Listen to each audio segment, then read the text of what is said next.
Itangazo ry'ibiro bikuru by'urwego rw'ukwivunabansi rw'Uburundi. Ibiro bikuru by'urwego rw'ukwivunabansi rw'Uburundi biramenyesheje imikangara yipfuza kwinjira muri urwo rwego yuko uno mwaka w'ibihumbi 2025 ushira umwaka w'ibihumbi 2026 ruzokwakira iyo mikangara mu gisata c'abitegura kuba intwazangabo n'intwaramiheto, mu gisata c'abitegura kuba ibisongerezi by'intwazangabo n'intwaramiheto, hamwe n'igisata c'abasirikare bato bato. Imikangara izoba yifuza kuja muri urwo rwego imaze kwegeranya ibisabwa byose bizoshobora kwiyandikishiriza mu bibanza vyateguwe bikurikira. Mu ntara ya Buhumuza bazokwiyandikishiriza mu Ruyigi, Cankuzo na Muyinga. Intara ya Bujumbura ibibanza vyateguwe ni Mukaza, Bubanza, Cibitoke na Isare. Intara ya Burunga bazokwiyandikishiriza Bururi, Makamba, Rutana na Rumonge. Mu ntara ya Butanyerera bazokwiyandikishiriza Ingozi, Kirundo na Kayanza.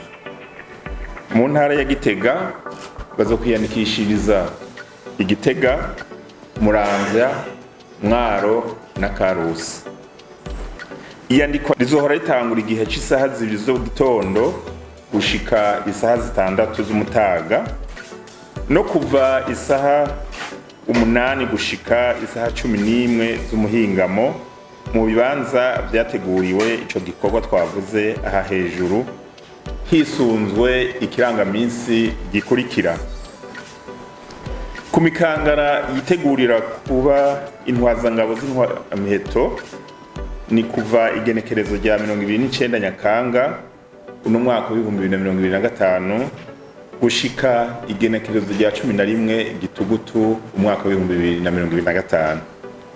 Ku mikangara yitegura kuja abasirikare bato bato ni kuva igenekerezo rya 13 Gitugutu umwaka w'ibihumbi 2025 gushika igenekerezo rya 8 Munyonyo umwaka w'ibihumbi 2025. Ku mikangara yitegurira kuja mu rwego rw'ibisongerezi by'intwazangabo n'intwaramiheto ni kuva ku igenekerezo rya 17 Munyonyo gushika igenekerezo rya 12 Kigarama umwaka w'ibihumbi 2025.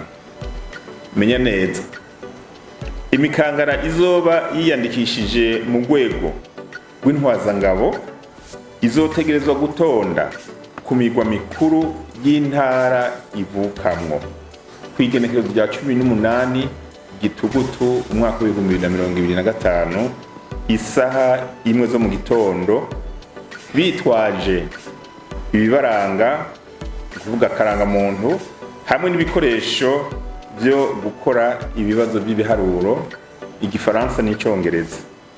Umunsi wo gukora ibibazo byo kwinonora imitsi uzomenyeshwa hanyuma.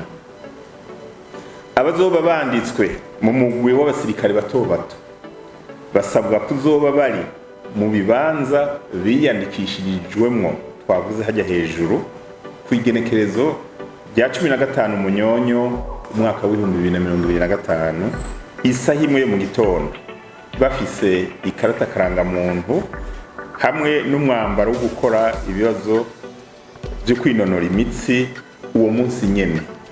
Umunsi wo gukora ibibazo by'ibiharuro n'igifaransa uzomenyeshwa hanyuma. Mu mugwi w'ibisongerezi by'intwazangabo mu ntwaramiheto abazoba banditswe basabwe kuzoba bari mu bibanza biyandikishirijemwo ku igenekerezo rya 10 umwaka w'ibihumbi 2026 isaha 1 yo mu gitondo, bafise ibikoresho byo gukora ibibazo by'ibiharuro n'igifaransa hamwe n'ibibaranga karangamuntu.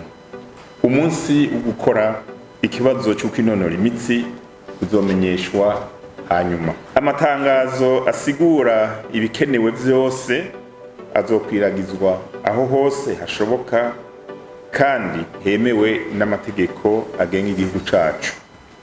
Imikangara yipfuza kwinjira mu rwego rwo kwivunabansi rw'Uburundi irahawe ikaze, igasabwa kurondera ibisabwa byose bikenewe hakiri kare kugira ntirindire umunota wa nyuma. Murakoze.